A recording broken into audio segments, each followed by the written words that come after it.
Kalau kita berbicara mengenai kanker serviks, bagaimanakah Indonesia menempatkan diri dalam peta jalan Indonesia bebas kanker serviks pada 2030 nanti? Merupakan sebuah pekerjaan rumah bagi kita semua. Apalagi saat ini langkah-langkah secara konkret belum sepenuhnya dipahami dan bisa diimplementasikan. Sementara waktu terus berjalan.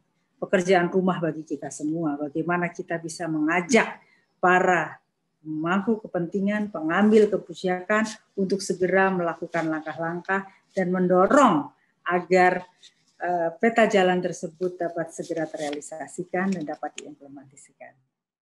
Nanti diajukan ke Bappenas supaya kita mulai program vaksinasi nasional. Karena kalau program vaksinasi nasional ini tidak berjalan, tidak terlaksana, maka kita Indonesia akan sulit mengatasi kanker serviks. Dan WHO sudah mencanangkan eliminasi kanker serviks tahun 2030. Jadi kita sulit sekali. Dan Australia sudah mencanangkan bebas kanker serviks tahun 2030 itu. Dan beberapa negara sudah membuktikan adanya penurunan kanker serviks dengan pemberian vaksinasi nasional. Indonesia sebagai negara geografis, masalahnya adalah untuk penyakit kanker, untuk operasi, dan juga untuk disinar, kalau untuk kanker serviks, itu adanya tipe A dan tipe B. Nah, ini adanya di kota besar, sehingga sangat sulit bagi perempuan yang berada di desa-desa kecil atau di pulau.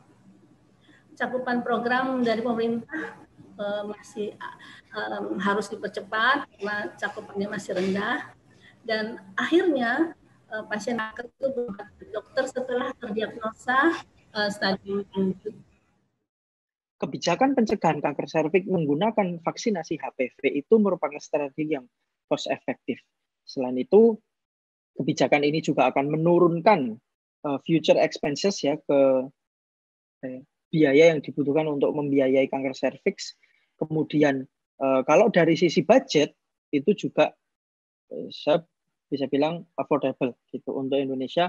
Saya yakin mampu gitu, tinggal willingness gitu dan political will untuk menjadikan ini prioritas, itu saja yang perlu kita butuhkan, yang sangat kita butuhkan saat ini. Selain itu juga ada additional opportunity, yaitu bahwa satu dosis itu comparable ya, efek dan efficacy dan effectiveness-nya itu comparable atau sebanding gitu ya. Kami sangat tertarik untuk bagaimana kanker mulut rahim ini kita cegah bersama, karena bonus demografi perjuangan di dalam kependudukan tidak ada artinya kalau remaja kita, adolesen ini tidak bebas dari penyakit. Ya, kita tahu bahwa kita bisa mendapatkan demographic dividend kalau seandainya tidak nikah muda, kemudian tidak sakit, hamilnya tidak berkali-kali, kemudian tidak nikah pada usia dini, dan kemudian punya pekerjaan yang tetap. Saya kira faktor-faktor ini sekaligus include di dalam faktor-faktor munculnya kanker mulut rahim.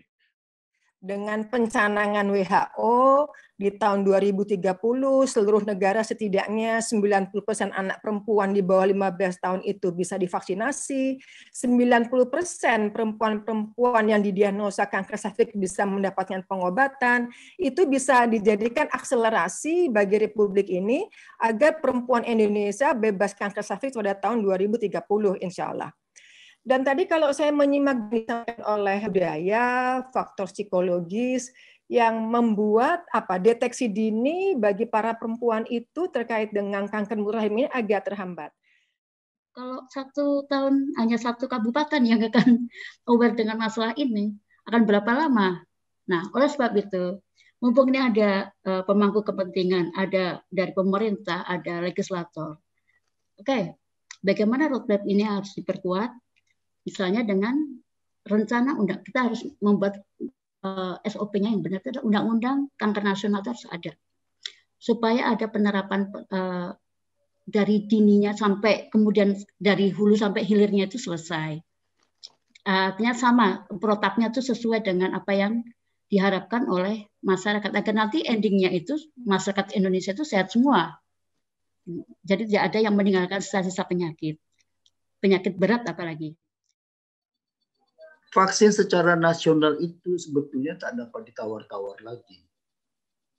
Perhitungan Dr. Didik Setiawan tadi sebenarnya membuka mata kita, ongkosnya tidak mahal.